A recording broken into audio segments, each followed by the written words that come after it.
Right. Our next submitter is Sir Maui Solomon on behalf of Ngā Toku Whakarururanga. Can you hear us? Not yet. Okay. We'll wait just a moment.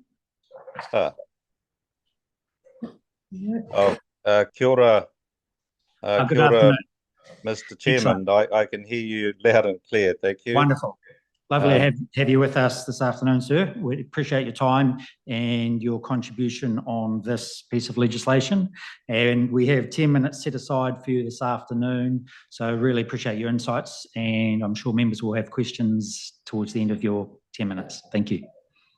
Right, thank you. So I'm just going to make a submission. I've got something written down here. I can send this through later.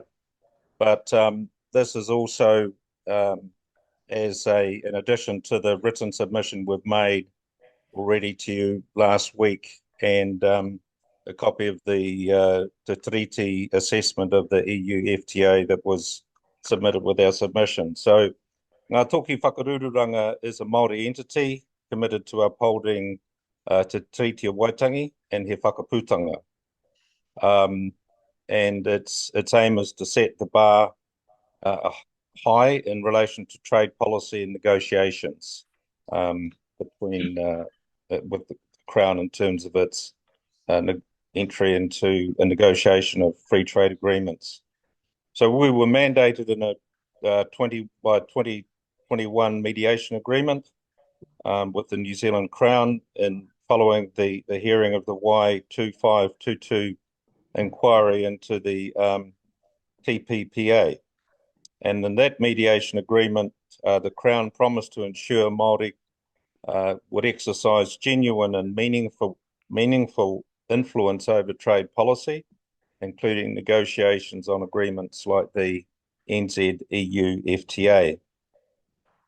The functions set out in that mediation agreement include preparing independent Te Tiriti o Waitangi assessments of FTAs, and a copy of our independent assessment is attached to our submission, as it was to the Select Committee's original consideration of the EU FTA. We are aware that the committee is currently dealing with the implementing legislation. However, it is important from our perspective that you're aware of the broader context. The process and negotiation and adoption of the FTA, which has led to the drafting of this bill, is not, in our opinion, a tika or proper process. For example, negotiations were conducted in secret. A small number of Māori, including our entity, were only able to see text after signing a confidentiality agreement. That was between March and June 2022, and by this time, almost everything, the negotiations had practically been concluded. This secrecy meant only a couple of people could see and comment on text during the negotiations. Within those limitations, Ngā Toki Whakarururanga made detailed input on key areas with the goal of making the FTA Te Tiriti compliant, and stressed the need for greater openness and for Māori to have an independent seat at the negotiating table.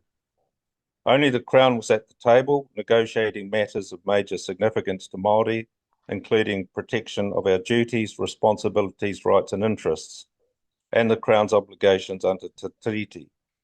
And this is not, in our view, the rangatiratanga, kawanatanga relationship Te Tiriti o Waitangi promised. And this included matters addressed in this bill, such as the geographical indications that does not include manuka or other Māori terms, and other bills such as the extension of the copyright term. Our Te Tiriti o Waitangi assessment concluded the Crown still has a long way to go to become compliant with its obligations. We acknowledged in our submission some of the positive changes to past practices and agreements that reflect our input, notably on digital issues, following the Waitangi Tribunal's finding that the TPPA breached the Crown's Treaty of Waitangi obligations. We are, for example, pleased that there is no investor state enforcement provisions of EU investor rights in the FTA agreement. There are also, in our opinion, some backward steps and continued breaches of the Treaty of Waitangi in the NZ EU FTA. For example, exclusion of Māori from the negotiating table and access to information that directly affects us. Ineffective protections for most Māori rights, interests and responsibilities throughout the text, for example, on intellectual property rights. The Crown has failed to secure equivalent benefits for Māori that are provided to EU producers. For example, geographical indications list is 98 pages long for the EU and 1 page for New Zealand on all wine and none specific for Māori. E.g., there's no protection for manuka, just a possibility to go back and argue for it in the future. And if the EU has said no on this occasion, it's hardly likely to do so in the future. And I just want to interpolate a little here from the written submission and say that 20 years ago, when I was counsel for the Y262 claim for flora and fauna intellectual property rights, we were arguing for Māori names and terms to be protected by legislation, manuka being one of them as a taonga species.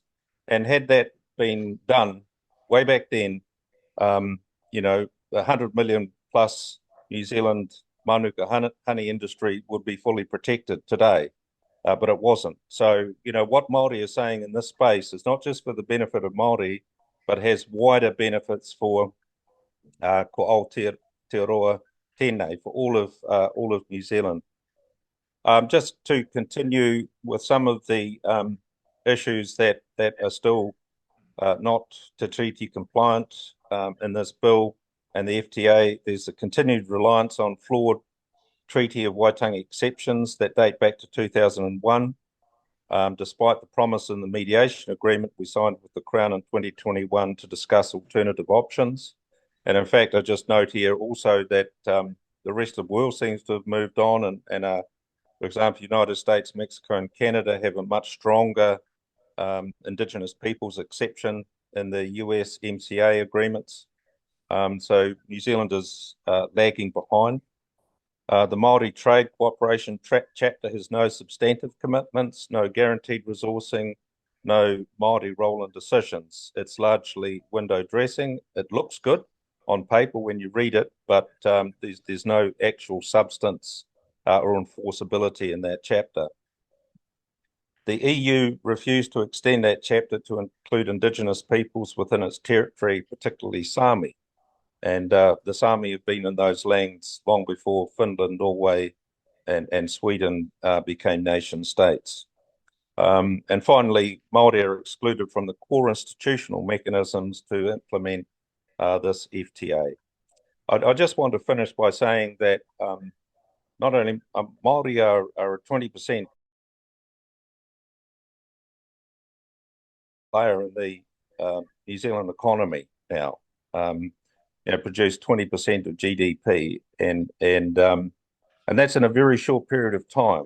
If you look at, you know, the scale of treaty settlements and Māori involvement in the New Zealand economy, Inc., over the last 20 or 30 years, and will continue to be a major player. And one of the greatest assets economically and internationally is Mātauranga Māori and the brand Māori that New Zealand projects to an international audience. And so it's only right and proper that Māori and Indigenous peoples, and certainly worldwide, are having a more active role in economic development within their nation states. But it's not just business as usual with Indigenous people, because we bring a whole new set of values around particularly the care and concern over te taiao, over Papatūnuku, Tangaroa, etc. So, you know, we can bring a new value set and ethics to trade. And this is important, I think, for the Crown to appreciate that. And you know, just just on that, it has been a very interesting process working with MFAT officials, and we find that we've developed some really good personal relationships with many of the officials, but they are also hamstrung to some extent by engagement with their uh, uh, counterparts in other countries. And that's why we say it would be important for Māori to have a seat at the table, because then there's a greater understanding of where Māori are coming from and what we can say and contribute. So just in conclusion, we would say that that the Crown and represented by MFAT still have a long way to go in terms of satisfying its obligations under Te Tiriti o Waitangi. Thank you, and happy to answer any questions you might have. All right, thank you for your submission, Mr. Solomon.